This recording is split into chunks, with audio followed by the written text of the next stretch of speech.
somehow it doesn't really work for you?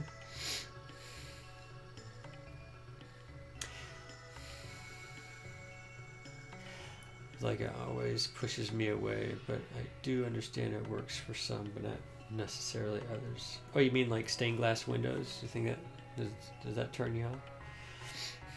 Stained glass windows that depict scenes from Scripture, for instance.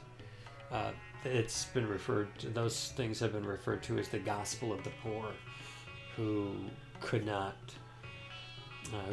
read, but they could see depictions of Christ and his apostles and Mary and scenes in his life shown through art, from paintings to statues to iconography, stained glass windows.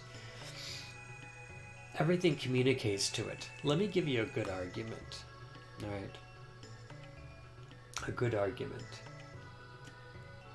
Now, for instance, somebody might say, oh, look, they have Jesus on that cross. Jesus isn't on the cross anymore. They should take that down. That's offensive to Jesus.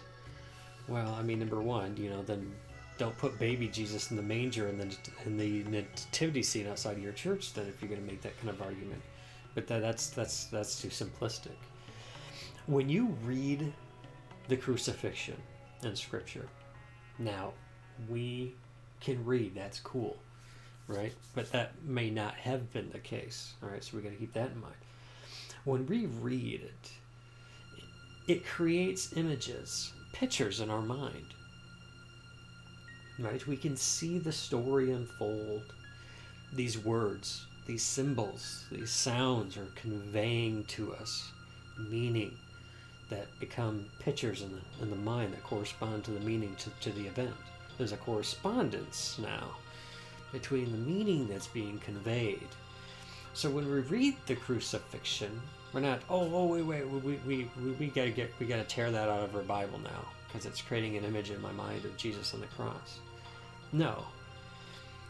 The words, the written word, right, is communicating meaning. It's a vehicle for meaning. So for the gospel of the poor who can't read, those images that would be created in the mind by those jots and sounds that correlate to our reading and recognizing the meaning being conveyed is being conveyed through a different vehicle. All right, meaning can be as equally communicated through literature as much as it can through film, for instance, to use a modern like, so the Passion of the Christ, for example, we would say, we could read it or we could watch it, or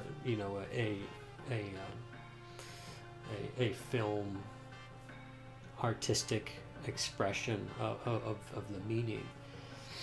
So I wouldn't tear out from Scripture the crucifixion narratives and argue, well, Jesus isn't on the cross anymore. I don't want to have that picture in my head. I don't want to have that picture on the wall. I don't want to think about Jesus on the cross, nor do I want to see it with my eyes. It would be kind of an absurd argument to make,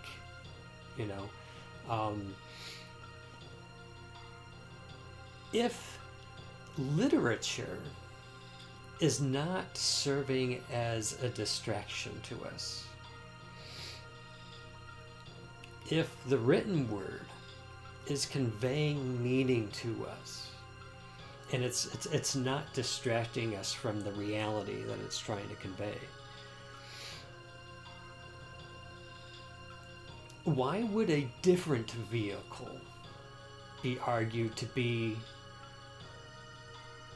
a distraction? Right?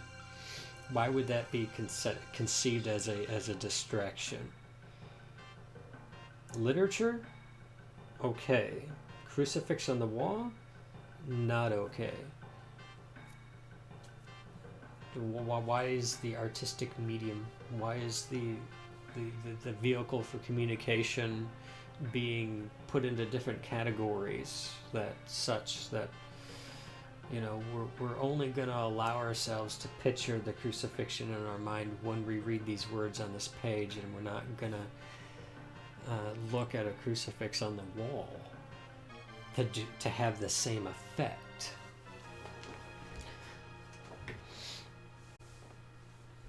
Just something to think about.